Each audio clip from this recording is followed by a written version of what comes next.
പരിശുദ്ധ അമ്മയ്ക്കും തിരുകുമാരനും കോടാനുകൂടി നന്ദി അർപ്പിക്കുകയാണ്. ആദ്യമായി ഈ പരിശുദ്ധ അൾത്താരയിൽ കയറി നിൽക്കുവാൻ ഭാഗ്യം തന്ന എൻ്റെ പരിശുദ്ധ അമ്മയോട് ഉള്ള നന്ദി ഒരിക്കലും പറഞ്ഞാൽ ഞാൻ അവസാനിക്കില്ല. ഞാൻ കൊല്ലം ജില്ലയിലെ കൊട്ടാരക്കരയിൽ നിന്ന് വരികയാണ്. ഇത് എൻ്റെ മൂത്ത മകൾ അഭിരാമി, ഇളയ മകൾ അഭിനന്ദിനിയും കൂടെ വന്നിട്ടുണ്ട്. ഞങ്ങൾ ഇവിടെ അൾത്താരയിൽ ഇവിടെ ഉടമ്പടി എടുക്കുവാൻ പ്രധാനമായ കാര്യം, എൻ്റെ മകൾക്ക് 2020 ഷോൾഡറിൽ ഈ തോളിൻ്റെ ഭാഗത്ത് ഒരു മുഴ വന്നു. അത് ഞങ്ങൾ കൊല്ലം പാരിപ്പള്ളി മെഡിക്കൽ കോളേജിൽ പോയി ഡോക്ടറെ ഫിസിഷ്യനെ കണ്ടു, കൺസൾട്ടിങ് മേടിച്ചു. 6 മാസം മരുന്ന് കഴിക്കണം, ഗുളിക കഴിക്കണം എന്ന് പറഞ്ഞു. ഗുളിക തന്നു. ഞാൻ അതിനു മുമ്പേ പറയട്ടെ, ഞാനൊരു ഹിന്ദുവാണ്, പേര് ജയകുമാർ എന്നാണ്. അപ്പോൾ ഞങ്ങൾ 6 മാസം ഗുളിക കഴിക്കാൻ പറഞ്ഞു. ഞങ്ങൾ ഗുളിക കഴിച്ചു തുടങ്ങി എങ്കിലും ആ മുഴയ്ക്ക് യാതൊരു കുറവുമില്ല. പക്ഷേ FNAC ചെയ്തു, മറ്റ് പ്രശ്നങ്ങളൊന്നുമില്ല. ഡോക്ടർ പറഞ്ഞു കൊഴുപ്പടിഞ്ഞതാണ് എന്ന് പറഞ്ഞിട്ടും ഈ മുഴയ്ക്ക് യാതൊരു കുറവും വരുന്നില്ല. പിന്നെ അങ്ങനെ ഇരുന്നു. 2021 ആയപ്പോൾ ഞങ്ങൾ പുനലൂർ താലൂക്ക് ഹോസ്പിറ്റലിൽ വീണ്ടും ഡോക്ടറെ കൺസൾട്ടേഷന് ഒരു സർജറിനെ പോയി കണ്ടു. അപ്പോൾ ഒരു മുഴ കൂടി ഇപ്പുറത്ത് വന്നു. അപ്പോൾ 3 മുഴ മൊത്തത്തിൽ തോളിലായി.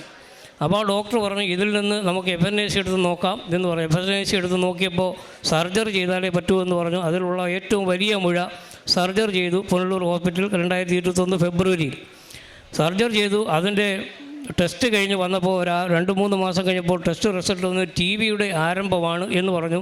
ഫിസിഷ്യനെ കാണിക്കാൻ പറഞ്ഞു. ഫിസിഷ്യനെ തിരക്കി 2 ആഴ്ചയിൽ ആ പുനലൂർ ഹോസ്പിറ്റലിൽ പോയിട്ട് കാണാൻ കഴിഞ്ഞില്ല.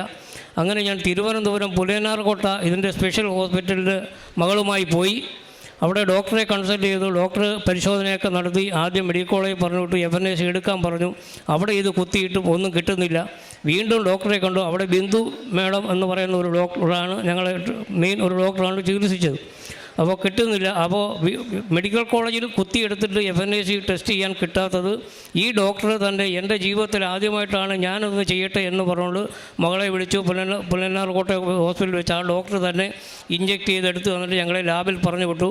അത് ടെസ്റ്റ് റിസൾട്ട് വന്നു, TB ആണ് സ്ഥിരീകരിച്ചു. ഗുളിക കഴിക്കാൻ പറഞ്ഞു.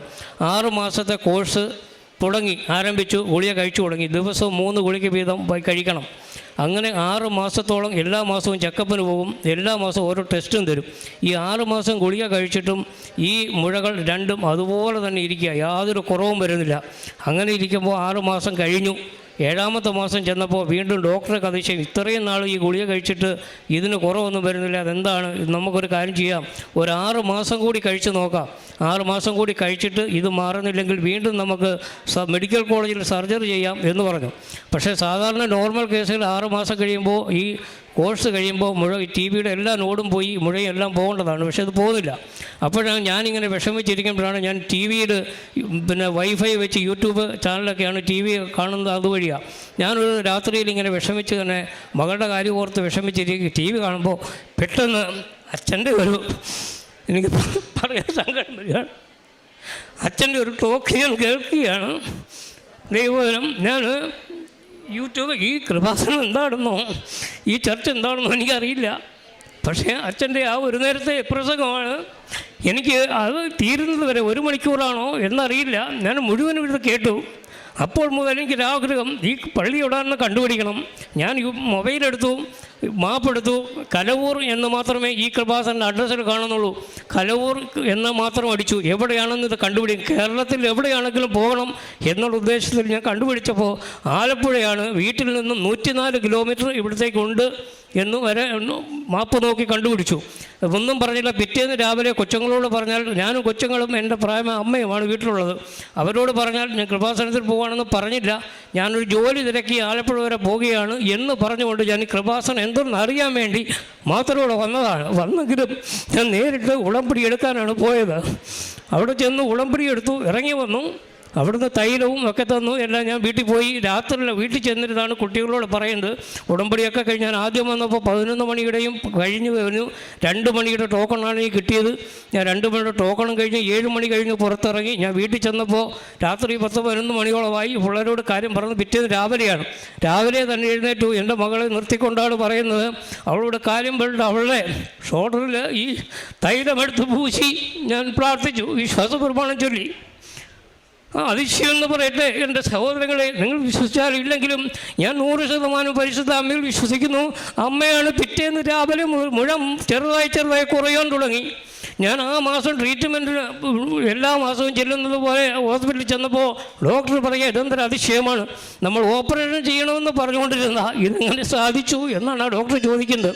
ഞങ്ങൾ പറഞ്ഞു, ഒരു അമ്മയെ വിശ്വസിച്ചു, കൃപാസനത്തിൽ പോയി. കൃപാസനത്തിൻ്റെ അമ്മയുടെ അനുഗ്രഹം കൊണ്ട് എൻ്റെ മോൾക്ക് പൂർണ്ണമായി സൗഖ്യമായി ഇന്നും നിങ്ങളുടെ മുമ്പിൽ നിൽക്കുകയാണ്. ഇപ്പോൾ യാതൊരു പ്രശ്നങ്ങളോ യാതൊന്നുമില്ല. എല്ലാ തെളിവും ഞാൻ 3-4 പ്രാവശ്യം സാക്ഷി പറയാൻ വേണ്ടി വന്നാൽ ഞാൻ അതുപോലെ തന്നെ എനിക്ക് മറ്റൊരു കാര്യം പറയാം, അങ്ങനെ പൂർണ്ണമായി എൻ്റെ മകൾ സൗഖ്യപ്പെട്ടു. അതാണ് മറ്റൊരു കാര്യം. പിന്നെ ഞാനൊന്ന് പറയട്ടെ, എനിക്ക് 52 വയസ്സുണ്ട്. ഞാൻ എൻ്റെ ചെറുപ്പകാലത്ത് ബന്ധക്കോസ് വിഭാഗത്തിലൊക്കെ ജീവിച്ചായിരുന്നെങ്കിലും പക്ഷേ മതം മാറി വീണ്ടും ഹിന്ദുവായി ജീവിക്കുകയാണ് ഇപ്പോൾ. എന്ന ഇടയ്ക്ക് വെച്ചൊരു വേർപാട് സഭയിൽ പോയി. അവിടെ നിന്നൊക്കെ മാറി ഞാൻ രാഷ്ട്രീയത്തിലേക്ക് പോയി. കൊട്ടാരക്കര സഹകരണ അർബൻ ബാങ്കിൻ്റെ ബോർഡ് മെമ്പർ വരെയായി.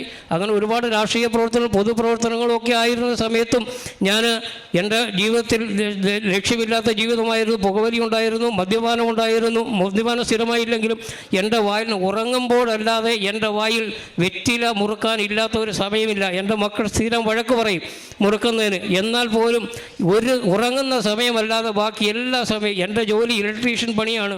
അതുകൊണ്ട് എൻ്റെ വായിൽ ആ മുറുക്കാൻ എപ്പോഴും കാണും. എന്നാൽ ഞാൻ ഒരു കാര്യം പറയാം, ഈ ഉടമ്പടി എടുത്തു ഇവിടുന്ന് ഞാൻ വീട്ടിൽ ചെന്ന് ഇപ്പോൾ ഏതാണ്ട് 1 വർഷം ആകാറാവുന്നു. 3 പ്രാവശ്യം ഞാൻ പുതുക്കി. ഇന്ന് വരെ മദ്യമോ പുകവലിയോ മുറുക്കാനോ ഞാൻ ഉപയോഗിച്ചിട്ടില്ല. അന്ന് മാതാവ് അത് പൂർണ്ണമായി ഒഴിവാക്കുവാൻ എന്നെ അനുഗ്രഹിച്ചു എന്നാണ് എനിക്ക് പറയാനുള്ളത്. പിന്നീട് എനിക്ക് സ്ഥിരമായി ഒരു ജോലിയില്ലായിരുന്നു. ഞാൻ പ്രാർത്ഥിച്ചു, മാതാവേ എൻ്റെ മക്കളെ വളർത്തുവാൻ എനിക്ക് ഇഷ്ടപ്പെട്ട ജോലിയില്ല, ജോലി എനിക്ക് തരണം. എൻ്റെ കണ്ണം 52-53 വയസ്സായി, കണ്ണിന് കാഴ്ച കുറയുന്നു, ശരീരത്തിൻ്റെ ബലങ്ങൾ, ഇലക്ട്രീഷ്യൻ ജോലിയാണ്, ഭിത്തികളിലും ഉയരങ്ങളിലൊക്കെ കയറാനുള്ള കഴിവ്, ആ ഒരു ബുദ്ധിമുട്ടുണ്ട്. എന്നാൽ ഞാൻ പ്രതീക്ഷിക്കാതെ എൻ്റെ ഒരു സുഹൃത്ത് വഴി പരിശുദ്ധ അമ്മ കൊട്ടാരക്കര റൂറൽ SP ഓഫീസിൽ ഇലക്ട്രീഷ്യൻ്റെ ജോലി തന്ന് എന്നെ അനുഗ്രഹിച്ച് ഇപ്പോൾ 3 മാസം കൊണ്ട് ഞാനുള്ള ജോലി ചെയ്യുകയാണ്. മറ്റു ജോലികളും കഷ്ടപ്പാട് ജോലികളൊന്നുമില്ല, മെയിൻ്റനൻസുകൾ മാത്രം ചെയ്താൽ മതി. ആ ബാക്കി സമയത്ത് ഞാൻ യൂട്യൂബിലും ഫോണിലൂടെ അച്ഛൻ്റെ തിരുവചനം കേൾക്കുകയും സാക്ഷികൾ കേൾക്കുകയും മറ്റ് പ്രവർത്തനങ്ങൾ മാത്രമായിട്ട് ഞാൻ ജീവിതം കഴിഞ്ഞു പോവുകയാണ് ഇപ്പോൾ. അങ്ങനെ പൂർണ്ണമായും ദൈവത്തിലേക്ക് അടുക്കുവാനും ദൈവം ആശ്രയം ജീവിക്കുവാനും തക്കവണ്ണം എനിക്കിടയാകുന്നു. അതുപോലെ മറ്റൊരു പ്രധാനപ്പെട്ട കാര്യം, ഞാനിവിടെ ഉടമ്പടി വച്ചിരുന്ന മറ്റൊരു വിഷയമുണ്ട്. ഞാൻ എൻ്റെ വീട് പണിക്ക് വേണ്ടി സർവീസ് സഹകരണ ബാങ്കിൽ നിന്ന് 2 ലക്ഷം രൂപ ലോൺ എടുത്തിരുന്നു. മറ്റൊരു ബാങ്കിൽ നിന്നൊരു ലോണും എടുത്തിരുന്നു. ആ ഒരു ലോൺ ഞാൻ അടച്ചു തീർത്തു. പക്ഷേ സർവീസ് സഹകരണ ബാങ്കിലെ ലോണ് അവിടെ കിടന്ന് കൂടി 5,40,000 രൂപയോളമായി വീട്ടിലേക്ക് ജപ്തി നോട്ടീസ് അയച്ചിരിക്കുന്ന സമയത്താണ് ഞാൻ വന്ന് ഉടമ്പടി എടുക്കുന്നത്. ഞാൻ ആ ഉടമ്പടി നിയോഗത്തിൽ അത് വെച്ചു. എൻ്റെ ജപ്തി, എൻ്റെ കടബാധ്യതയിൽ നിന്ന് ഒഴിവാക്കി തരണം. ഞാൻ കടാശ്വാസ കമ്മീഷനിൽ അപേക്ഷ കൊടുത്തിരുന്നു. ആ അപേക്ഷ കൊടുത്തിട്ട് 2 വർഷമായെങ്കിലും പല സിറ്റിംഗ് നടത്തിയിട്ടും ഈ കോവിഡിൻ്റെ കാരണം അവർ മാറ്റിവെച്ചിട്ട് ഈ സിറ്റിംഗ് നടത്തിയിട്ട് എൻ്റെ പേരോ എന്നെ വിളിച്ചില്ല. എന്നാൽ ഞാനിവിടെ നിന്ന് ഉടമ്പടി എടുത്ത് ഡിസംബറിൽ ഉടമ്പടി എടുക്കുന്നു. അതൊന്ന് പുതുക്കി വീണ്ടും വീട്ടിൽ ചെന്നപ്പോൾ എന്നെ കടാശ്വാസ കമ്മീഷൻ വിളിച്ചു. സിറ്റിങ്ങിന് വിളിച്ചിട്ട് 3,40,000 രൂപ കുറച്ച് തന്ന് ഞാൻ എടുത്ത 2 ലക്ഷം രൂപ മാത്രം 9 മാസം കൊണ്ട് അടച്ചു തീർത്താൽ മതി എന്നുള്ളൊരു നിയോഗവും എൻ്റെ പരിശുദ്ധ അമ്മ എനിക്ക് ചെയ്തു തന്നു.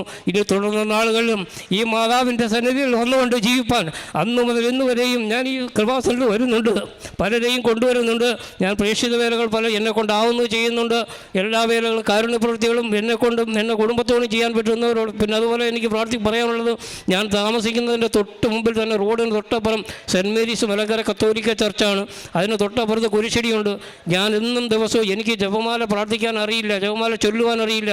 ഞാൻ ഈ കുരിശടിയിൽ എന്നും വരെ കുരിശടി വെച്ച കാലം മുതലേ അവിടുത്തെ വിശ്വാസികൾ അവിടെ കുരിശടി വന്നതുകൊണ്ട് ജപമാല ചൊല്ലും. ഞാൻ വീട്ടിലിരുന്ന് ഈ ജപമാല എങ്ങനെ ചൊല്ലുന്നതെന്ന് പലപ്പോഴും ശ്രദ്ധിച്ച് കേട്ടിട്ടുണ്ട്. എന്നാലും കഴിഞ്ഞ അങ്ങേ മാസമാണ് ഇവിടെ വന്നപ്പോൾ എനിക്ക് ജപമാല പുസ്തകം കിട്ടുമെന്ന് പറഞ്ഞത്. അങ്ങനെ ഞാൻ ആ ജപമാല പുസ്തകം മേടിച്ചുകൊണ്ട് ഇപ്പോൾ 1 മാസം കൊണ്ട് മുടങ്ങാതെ രാവിലെയും വൈകിട്ടും ജപമാലയും ചൊല്ലുന്നു. നിങ്ങൾ തുടർന്നുള്ള നാളുകളിൽ എനിക്ക് എൻ്റെ കുടുംബത്തിനും വേണ്ടി നിങ്ങൾ പ്രാർത്ഥിക്കണം. പ്രാർത്ഥനയെ അപേക്ഷിച്ചുകൊണ്ട് ഞാൻ നിർത്തുന്നു.